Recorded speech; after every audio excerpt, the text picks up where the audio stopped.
First on BBC News, it's time for Talking Business. Hello and welcome to Talking Business. Here's what's on the programme this week. Restarting Europe's powerhouse. Germany's election comes at a crucial time for Europe's biggest economy. So, what does it need to get back on its feet? Germany's economy has shrunk for 2 years in a row. Unemployment is rising and its manufacturers and exporters are struggling. So, can the next government turn it all around? I'll discuss that with these two. The chief economist at the influential Federation of German Industries tells me that businesses need less red tape and more infrastructure spending to help them thrive.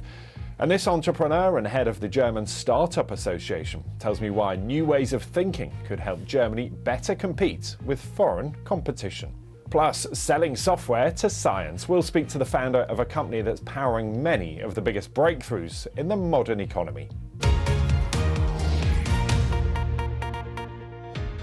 Wherever you're watching, welcome to the programme. Now this week we're looking at Germany. Once the powerhouse of Europe, the engine that drove the rest of the continent. But as it holds a pivotal election, the struggling economy there is top of many voters' minds.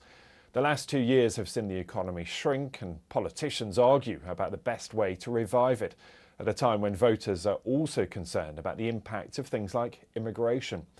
That has led to a surge of support for far-right politicians, and it could shape the country for years to come. Well, last year, Germany's economy shrank by 0.2%. It's just the second time since 1950, and the aftermath of the Second World War, that it shrank for 2 years in a row. Many are predicting a third is on the way. And that is squeezing living standards. Inflation has come down significantly from recent highs, but for most of that time, wages haven't kept up with the rising cost of living, and it means people feel poorer. And for others, it means not having a job. The unemployment rate has risen to 6.4%. That's the highest in nearly a decade and means nearly 3 million people are out of work, and that's set to rise this year. So what impact is it having on the election? Here's Damien McGuinness in Berlin. The German economy hasn't grown for years now. That's in part because of rising energy prices and a weakening global export demand, which has made it difficult for many German manufacturers. But the worry is that that is now filtering into the job market. Some sectors are starting to shed workers, and that means that consumers are spending less and saving more. And that's one reason really why the state of the economy is such a big topic in this election. I just believe that our last government did a lot of things wrong, starting with industry and energy policies. That's why I'm almost certain that no matter what the new government does, it will be possible to get out of this hole and we will manage to create jobs again. I would really like it to go more in like a social direction, a more optimistic direction. And I think this focus on migration is really not helping anybody feel more positive in any kind of way. And I also don't think that by focusing on this issue, we can solve any of the other problems in the country. For me, it's the economy that's important, like everyone says. But it's also freedom, democracy, and everything. Of course, migration policy is also very important. All the topics people are talking about. In polls, the leader of the Conservatives is the favourite to be Germany's next chancellor. Now, he says he wants to get the economy moving again by slashing taxes and by cutting energy bills. But I think there's also a general consensus here in Germany that the country also needs to invest in infrastructure and up spending on defence. So the big question is how the next government wants to pay for all of that. So what does business need if it's to get Europe's biggest and most influential economy growing again? What do firms need from the new government? To find out, I spoke to the chief economist of the BDI. That's the Federation of German Industries. It represents 39 industry associations, more than 100,000 companies that employ around 8 million workers across Germany. Dr. Klaus Deutsch, welcome to the programme. If you talk to most people, they would have that image that the German economy is the powerhouse of the continent, that it's one of the driving forces of economic growth across the bloc. What went wrong? What changed? Actually, international environment changed, and Germany didn't reform enough to cope with that. Now we have a serious drop in exports to China over the last few years. We have a serious drop in exports overall. We face a situation in which exporting to the United States will become much more difficult. We have an energy price shock that is pretty substantial, and after the crisis, costs of energy for companies are much higher than before. And this leads to a erosion of competitiveness across the board. And that's why you need a big package of government policies to shore up things. At the BDI, you were calling for growth. You're talking about implementing reforms that are long beyond just one legislative period. What would those reforms be? What does Germany need? Germany needs a number of packages. One is on energy, and I think here the key element is that the run-up of renewables works reasonably well, but there's a large investment need into the electricity grid. The second element is that on taxation, we haven't really worked for 25 years at the corporate level, and we are at the highest level of all industrialized countries, and we need to lower corporate taxation by roughly a quarter to a level of 25% as in other countries as well. The third element is that we dodged spending on infrastructure for over 20 years, so we are not doing enough on roads, bridges, German rail, and this needs to be tackled with a 10-year framework. And finally, public finance needs to adjust to all these difficult choices. And so the next government will have a big task ahead of it to deliver policies that reignite growth and confidence of the corporate sector and confidence of consumers that things will improve again. When you talk about that infrastructure spending, one study puts the cost of that at $600 billion, more than $600 billion over the next decade. Where will that money come from? I think the parties have been very shy before the election to be clear on the fiscal dimension, and clearly there is very limited leeway for income taxation or corporate taxation or environmental taxation, which will increase a bit over time. So there's still a bit of leeway in value-added taxation. But in order to meet the objective, one has also to think about restructuring the budget itself and adding a bit of debt to that. But we are talking also at the same time at the European level about allowing a higher level of defense spending to be accounted for in the European fiscal rules. That would help as well. So many people will associate the German economy as well with car making, and yet that's been declining in the country. The figure suggests from 2017, about 5.5 million cars produced, falling to just over 4 million by 2023. That's a structural change in what Germany stands for and what it does for the rest of the world. Is it time we rethought Germany's role in the global economy? I think if you look at the automotive industry, this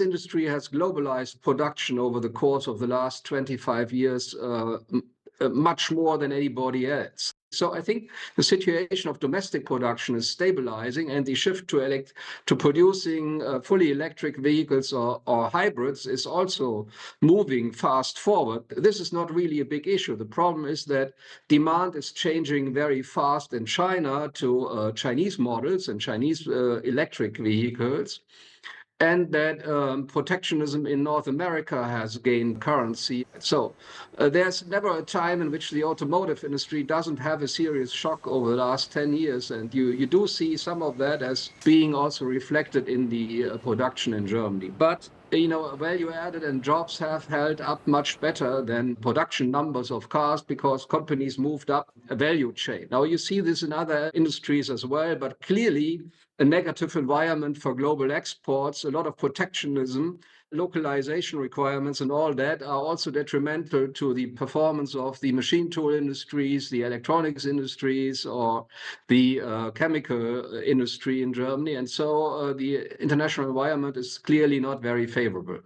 The looming issue, of course, for so many economies at the moment is that threat of tariffs from the United States. And I wonder what that means for Germany when we get that sort of rhetoric from the White House about the imposition of pretty hefty tariffs on anything that is imported into the United States. If the US were to impose a across-the-board tariff on imports from the European Union or from Germany, the direct fallout for Germany would be in the order of roughly half a percentage point of lower growth in the first year and a full percentage point in the second and third year. So this would kick Germany into recession in this year, definitely. And it would, probably lead to stagnation or again a growth below zero, in the range of 0 or 1% in 2026. So this is a serious matter, and I hope it can be avoided. What do you expect Germany's place in the world will look like? What will Germany stand for in the years ahead? Well, I think Germany will stand for the issue whether you can achieve the transformation of manufacturing into an environmentally conscious and digital AI-enforced environment, yes or no. And I think that's true for all of the Europeans. Maybe the pure share of manufacturing decreases a bit, but the services part attached to that becomes more important. And so you would see a successful transformation. If we don't do that, if we fail on innovation or on integrating innovation into European production systems, Europe will lose out in competitiveness and in market shares and production, employment, and all the rest of that, and become increasingly irrelevant. I think everybody in Europe understands that we have to avoid that fate. Dr. Klaus Deutsch, really good to have you on the programme this week. Thank you for talking to us. You're welcome. Despite the downturn, it's not all doom and gloom. The number of new startups created in Germany actually grew last year. So is it a positive sign for the future? I've been catching up with the chief executive of the German Startup Association, who herself is a successful entrepreneur. Verena Pausder, welcome to the programme. Now, it's a pivotal moment, isn't it? And you're a successful entrepreneur. What do you want to see from the new government? I think getting the economy moving again has to be the top priority of the next government, because the overall economic situation in Germany is not good. Yeah, we're in the third year of a recession. We're only growing by 0.3% this year. And I think it is the number one topic here in Germany right now. And the only thing kind of lacking is that we're always talking about energy prices or taxes. And I would like to put much more focus on innovation and investment into innovation, because I think that's falling far too short in the discussions of the last weeks. And there's also some pessimism, really, about the outlook for the German economy. And we all know that that can be self-fulfilling, can't it? It can be a bit of a vicious cycle. Do you get a sense that whatever the new government looks like, it will be able to restore some confidence and optimism to business?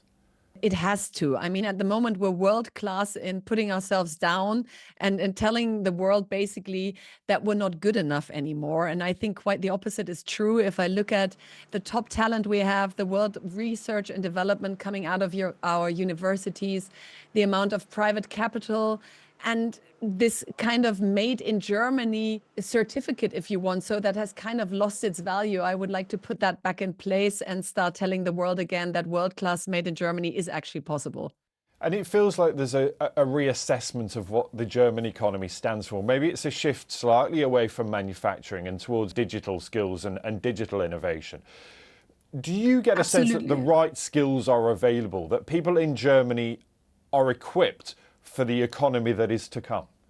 No, I would say we definitely have a talent shortage in the key sectors like AI, software development, but also marketing, sales, teachers, electricians. So Germany is dependent on immigration. And that's why I think it's such bad news that with the AfD, we are sending kind of the signal to the world, like, we don't want you here. And I think we should be saying, choose Europe, choose Germany. We're happy for everyone who comes here and helps us, because the jobs we will see and the industries and technologies we want, we need the people. Otherwise, we can have the best ideas in the world. They won't happen. And so I hope that that narrative will definitely change after the election. Yes. And do you have any hope that whatever that new government looks like, they have got that message that they need to say, we need to prioritise education, skills, whether that's reskilling or upskilling, to make sure that the workforce is prepared for the future? I think it's clear in every study you see, every politician knows it. And I think it's now a matter of acting upon it, because knowing it is the one thing. But if visa still takes over 3 months, if you apply for a visa here in Germany, if we take so long to accept degrees from other countries and kind of want to have people reskill and do our degrees, that's just not realistic any longer. Now, your report is one of the few bright spots for the German economy right now, that tech is one of the big drivers of economic growth at the moment. 11% increase in new startups just last year. What is driving that? What is behind that increase? I think one thing is that crisis times are entrepreneurial times, because when capital doesn't flow as much as in very good times, when you really have to think harder about the solutions, that's when I think entrepreneurs are at their best. If you look back in history, SAP was founded in the 70s during the oil crisis. Large German companies like Zalando or Get Your Guide were founded just after the Lehman crisis in 2009. So I believe this is one factor. But the other one is really that founders don't wait for politicians. Founders have an idea, they have a team, they want to change the world, they want to make a new business happen, and then they start off. And that this happened in 2024, where the economy was so low over here, is really a great sign, because it shows like you will always have downturns, but you will always have entrepreneurs who still dare. One of the big challenges too is digital infrastructure, making sure that all of the pipes and wires and cables and energy is in place to be able to fuel this revolution. We also know, though, at the same time that there's a real squeeze on spending. Tax revenues for the government are down. Where will the money come from to fund this revolution? I think it has to come from private capital. We have so much private capital in Germany, but we're not allocating it into innovation. We have it in bank accounts. We invested in buildings, real estate, not even in the stock markets. And so it was a great move last September, where we had an initiative here in Germany that became public. It's called the WIN initiative. And it basically means that insurers and pension funds for the first time are going directly with their funds into venture capital. And we need much more of that, because if we have the so-called Schuldenbremse, so limiting the amount of investment the state is going to do in this area, we have to have private capital flowing more into it, so that our funds become larger and that companies that are founded here actually can grow here and that can finally IPO here and not all go to NASDAQ, so that we have a brain drain and an IP drain. You talk there about listings going to the United States, but also many would say it's far easier to establish a new company in the United States than it is in Europe right now. Is that a fair assessment, do you think? It is. I mean, the UK is a best practice. There you can found a company at least in 24 hours, something Germany is dreaming of. But I think that it becomes a real business case. We have to see it at the European level. And so a capital market union is at the top of our priority, so that we have one European capital market and we can actually really compete. And the other thing is an initiative I really like. It's called EU Inc. And it's basically to have like the possibility to found a European company and then automatically have access to all European companies, instead of founding it in one country and then having to go through regulation, legislation all over again. And I think it's funny, isn't it? There's always such a focus on skills for founders, innovators, entrepreneurs, the workforce. Do you think there's enough focus on political skill too, that, at moments like this, we put so much faith into the politicians, and actually they might be ill-equipped to actually have the answers to some of the problems? Yeah, or at least they should let others from outside, from the economy, from other areas of society more into politics. This is something which I feel we're doing much too little in Germany, to really bring the best expertise and people to the table and come up with the best solution, rather than thinking that parties are always going to be the best solution to the problem. So I wouldn't say they're ill-equipped, but I would say diversity is a business case, and the more people you bring to the table from different backgrounds, the better the solution will be. Verena Pausder, so good to talk to you on the programme this week. Thanks for being with us. Thank you so much. Now, the next time you're taking some medicine, take a closer look at the packet. Chances are it's made by one of the world's biggest pharmaceutical companies, the likes of Sanofi, Gilead and AstraZeneca. And they're just some of the big names that are increasingly relying on the software made by Benchling. It's a multi-billion-dollar company, sometimes referred to as the Google Docs of research and development. Well, the San Francisco-based firm says more than 200,000 scientists at the world's biggest companies and best-known universities are using its platform to design and manage the experiments that could lead to the next big breakthrough. I've been catching up with its boss and co-founder. Sejith Wickramasakara, good to have you on the programme. Now, first of all, explain what it is you do. What does your software allow firms to do? Thanks for having me, Ben. Let me start with the bigger picture. Biotech is this incredibly important life-saving industry, but it has a massive productivity problem, and I believe technology is the best way to fix that. Just to give you the facts, last year, the US FDA approved 50 new medicines, many remarkable and life-saving.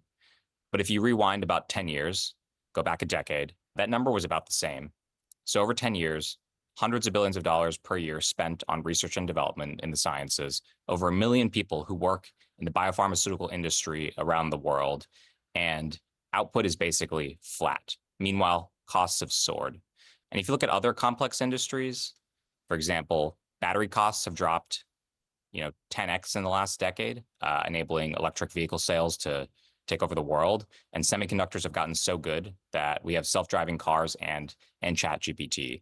Biotech hasn't seen that kind of progress, but it's way too important to keep operating like a cottage industry. And that's where we come in at Benchling. We build technology that makes R&D faster, and I think there's never been a greater need. What was the gap in the market you were looking to fill here with this software? Just to paint a picture, creating a medicine is harder than landing a rocket on the moon. Picture hundreds of PhD scientists and clinicians, sometimes thousands, toiling away for over a decade, generating these vast data sets spread across hundreds of different systems, and then just trying to understand biology. And even then, most medicines still fail when they're tested in patients. So we spent the last 10 years building software to help those scientists organize their experiments, data analysis all in one place, and then feed that straight into machine learning models to accelerate their research.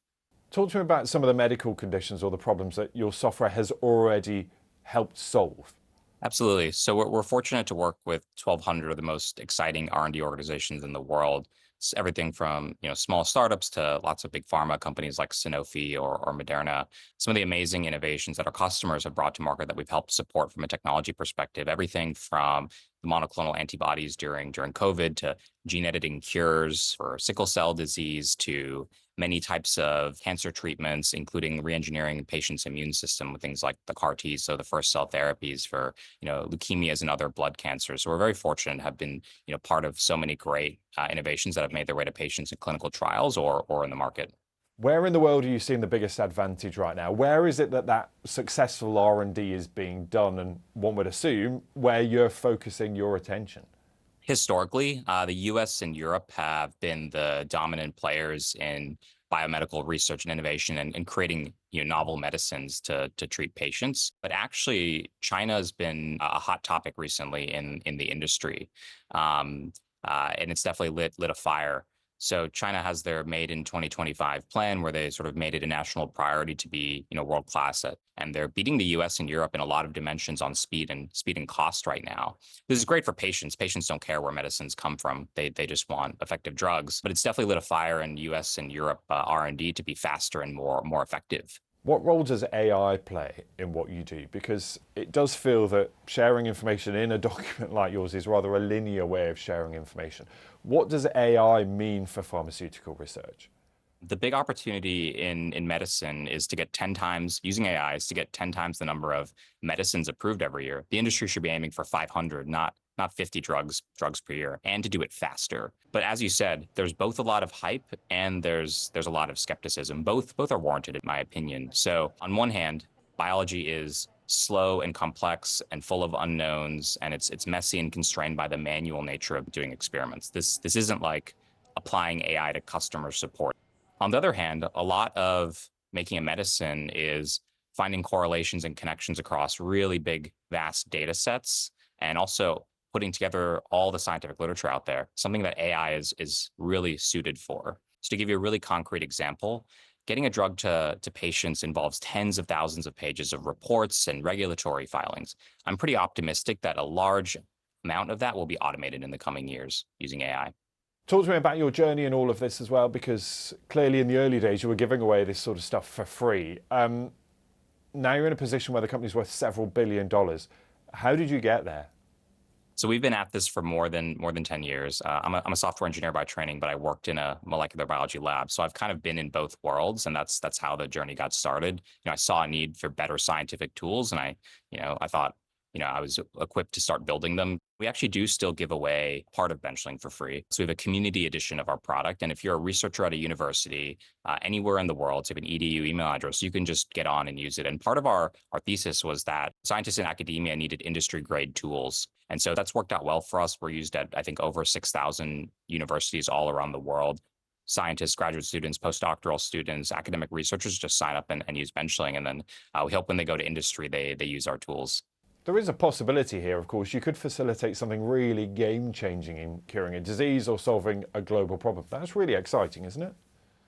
The most exciting and most challenging thing going on right now is just how much the underlying technology is shifting. I'm pretty optimistic for what it's going to do for science. And I think there's huge opportunities, not just to 10x the number of medicines that we get to market, but to make every step of getting them through the process of drug research and development way faster, way more automated, take fewer people. And I think that's going to have a huge impact on society that we can't even predict right now. Sajith Wickramasakara, really good to have you on the show. Thank you for being with us. Thank you so much. Bye. That's all for this week. You can keep up with all the latest on the global economy on the BBC News website and on the smartphone app. Until next time, thanks for watching.